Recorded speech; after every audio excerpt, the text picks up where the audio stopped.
Hello! Hi guys! We are doing another Q&A. Another Q&A, so we're here to answer your questions that you've been sending us in on the Tumblr. Yeah, you seem to like our Q&As, so we thought we'd keep it up because it gets you a little bit more involved with our questions and And if you want any of your questions to be answered in our Q&A videos, let us know. Put a little note next to them. Otherwise, we'll answer them on the blog in writing or make a whole video for it. So our first question of the day is, I'm 17, female, and plan to lose my virginity this summer by a trusted friend, but I've been masturbating since 12. And I've used a couple of inanimate objects to penetrate myself, and now sometimes I queef. Am I loose? Will he notice? Queefing happens to everybody. It does. And it can happen at any stage of your life as well, can't it?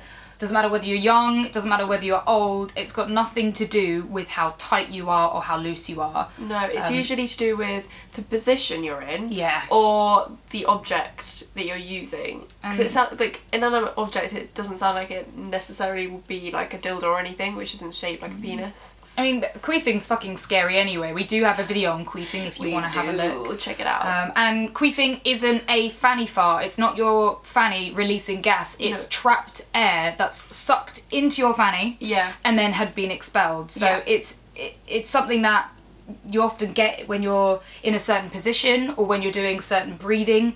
Because, you know, I can do it when I'm just having a stretch. I'll just stretch in bed and then you think, oh, it's gonna come out. Yeah, you kind of feel it when the air goes in. Yeah, and you it's know. Like, oh, shit. And that is shit, but queefing is part of everyday, normal, completely normal, especially in yoga. It happens all the time in yoga. But I would say with worrying about queefing, the biggest worry is to worry and to make it into a thing. Yeah. Queefing shouldn't be a thing. It's not something to worry about at all because it happens to all of us. And also it's not any indication whether you're loose or tight. Yeah, absolutely not. He will notice it. It would be silly to think that they won't notice. It's the same with you'd notice a fart on somebody else, but it's how you deal with it afterwards, whether or not you can make it into quite like a funny thing.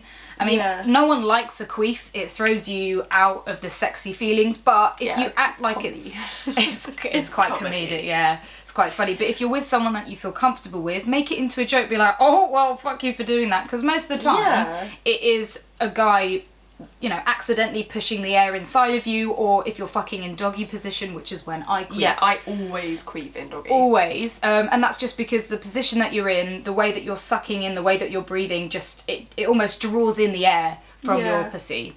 It's all to do with angles. If you're masturbating on your own, I would say maybe experiment with different angles and ways of fucking yourself as well as breathing. Breathing can be a big thing. I know that when I breathe in, it's like it drags everything in. And I think if you're masturbating with an object yourself, you're putting it in a weird angle. Yeah, the angle's hard. I mean, it might be worth trying to use a suction pad dildo with a suction pad, putting it on the floor or putting it on a bathroom wall or something, seeing if that makes a difference. Yeah. But it's not just because you queef when you masturbate by yourself doesn't mean that you will queef in sex. It's all directional. I'd probably queef if I was... Yeah. So you could just be doing it at a strange angle, and that's why it's happening. Yes. Well, I hope we help you there anyway.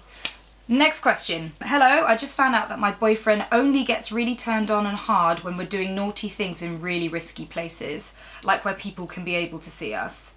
I understand that it may be exciting for him and also me. I was wondering if you had any places to suggest for us where it might be kind of risky but fun. Yeah, places. We have spoken about this before. Yeah. And some of the places we suggested were things like public toilets. Yeah. Especially same-sex toilets. It's a lot easier dealing with same-sex toilets. Yeah, definitely. I haven't actually ever had sex in a weird risky place. No, neither. Maybe actually, I guess hostels, I have had sex when there's been other people in the room. That's quite risky because definitely people can see then. You know, if you're in a tent, like there's no sound barrier, people can hear. Like going to a festival, that might be a good risky sexy place because you can fuck as loud as you want and like people are gonna love it. People are gonna hear. Where, like cars? Yeah, that's the place that I've dogging, but I've thing is dogging's like where people meet up specifically to fuck in cars. Yeah. If you're fucking by yourself in a car and no one's watching you, then it's not really dogging. It's not but it's sexy. I mean, cars are a really good one if you have access to a car. Like I've definitely given blowjobs lots Yeah. of blowjobs in cars. Yeah. And that's fun because you can still conceal yourself, but you can still have your eyes above, checking everything out. But I Yeah. haven't had sex in a risky place, I don't think. No, I've given head in a car, but it was dark. I have had sex in a risky place. Have you? It was at my old workplace Christmas party, and I fucked in my boss's bathroom with everybody about. But we were like, there was no happy ending. We were both so fucked. Yeah. Well, parties. House parties are great. Yeah, the toilets. I wouldn't recommend doing it anywhere that like you're gonna get caught. Obviously, like don't do it in a club No. or a pub or a restaurant. because CCTV.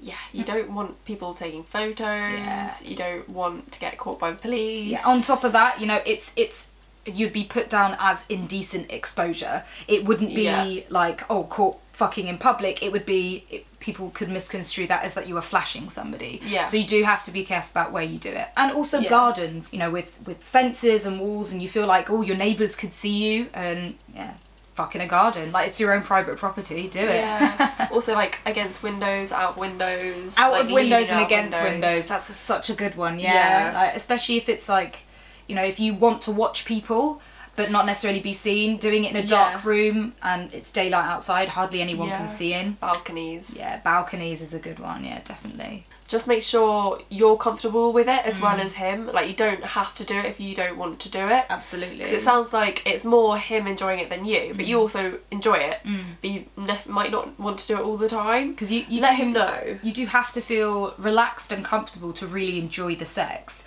And the risk is fun and exciting, and it could excite you in a different way. Yeah. But make sure that you're feeling good and confident about it. Next question. Hi guys, I'm thinking about becoming a cam model. Do you guys have any advice or experience to pass on? And this is one for me because I webcam and I really thoroughly enjoy it. I don't webcam so much anymore just because I'm so busy with work, but I really miss it and I wish I could go back to it. I would say if you want to webcam, go for it. Do your research, do as much research as possible, because there are so many webcam sites out there that give you so many different things. Best advice I can give you is anything you do on webcam, expect that it will be recopied and put out on the internet. Please expect that, because it would be stupid not to think that people can copy your videos. It's less likely if you have your own pseudonym, if you have your own fake name. I think that's really important. But I would say if you're going to do it, you've got to be open about it and accept the fact that people will find you, people will come across you, and you have to be okay with that and be like, this is what I want to do. Yeah. Some people can webcam without their faces in there, but to be fair, nobody wants to wank over a faceless person. I wouldn't even want to do that. I want to watch the face. And you don't have to do anything either. You don't have to go too far. You don't have to get your boobs out. You don't have to get your vagina out. You don't have to do anything explicit. But of course, the more explicit stuff you do, the more fetish and niche and weird and crazy stuff you do, the more money you get. I love all the weird, crazy stuff. I'm so done with, hey baby, hi, what turns you on? I'm like, oh God, fuck off. Give me something weird. But that's just because I enjoy that. And only ever do something that you'd enjoy.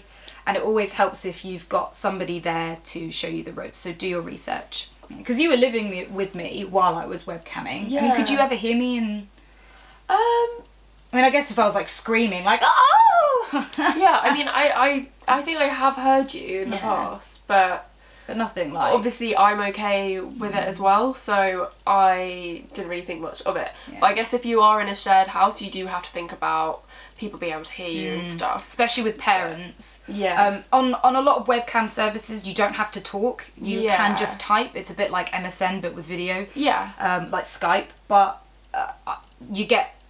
you'll get better feedback and get better clients and get better money if you're happy to talk to them. People like that. And so you do have to be careful about who's around. Don't want to piss anyone off, or in case you feel embarrassed, you don't want that either. Yeah, just make sure you're completely okay with it, and any sort of anything that could come of it, be okay with people finding out, and feel always comfortable. And never do anything you don't want to do. No. Last question. Girls, please help. I don't know how to say this, but I think I have a lubrication problem and I don't know how to handle it. To put it simply, getting wet down there is a hit and miss with me. Sometimes I'm really wet, but just as often I'm not wet at all, even if I'm super turned on and in the mood. Fuck! Sex at that point is nearly impossible because of discomfort and pain on both my boyfriend's boyfriend's and my end, and it's so discouraging and annoying when I want him badly, but my stupid body won't cooperate. Fuck! Yeah. We all go through the same fucking problem. It will happen all the way through your life. It does. It's just your vagina. I know, and like sometimes you're like, I'm so turned on right now, why aren't I wet? Yeah. Most of the time it's hormones. It's mostly hormone related, and often or not it can be to do with how much pressure you're putting on yourself to get wet. Yes. Because I know that when I'm feeling uncomfortable or stressed or like I really want to impress somebody, then I won't get wet because it's almost like a nervous reaction. Yeah, I think definitely if you're anxious about it, it's gonna be harder to do. And because of that, it snowballs because you think, fuck, I'm not getting wet. He doesn't think I'm turned on. He doesn't think I'm enjoying it. And then it stresses you out more and it builds. Best advice we can give you is to relax. I know that sounds so hard and impossible, but the more you think about it, the more it will become an issue. You have to try and train yourself to be more relaxed about it by little things. So the next time it happens and you worry about it, push those negative thoughts out of your mind and think, don't worry about it. It's not a big issue. Everyone goes through it. Just get some lube out. Yeah, just get lube. Lube is the best thing for that. No one should be embarrassed about using lube. I don't know why there's such a stigma around it, but it doesn't matter to use lube. Especially if your boyfriend's quite well endowed, it can be so hard if he's quite big or you're quite tight and you're not lubed up. Fuck me, that is painful. Yeah. And you have to explain to your boyfriend that it's not because you're not turned on by him. It's the same with guys out there who don't get hard, who don't have an erection even if they really fancy the person that they're with. Yeah. It's the same thing. Most of it is mental or to do with hormones. Yeah, and also there are other things to use as lube, like I love using coconut oil. Coconut oil! You can start with a nice like sort of sexy massage and then just use it as lube. Slip it in. Yeah, I mean maybe really start like that. If you're a bit embarrassed about talking about it, say, well, let's do genital massaging and use coconut oil. Yeah, and then but make sure you're not using condoms if you're using oil-based lubes. Yeah, they're not. They will deteriorate. Yeah, they don't. I think they end up snapping the condoms and stuff. Like the condom just doesn't work. Shit, just like disintegrates. But that is the best advice we can give you is. It's your vagina just fucking with you, and it's doing it. But it's not doing it on purpose. But sometimes you get wet, and sometimes you don't. Sometimes, just unfortunately, some women don't find it as easy to get wet as other women, and that's just how it is. Yeah. And it's not anything abnormal. Like it happens to so many women.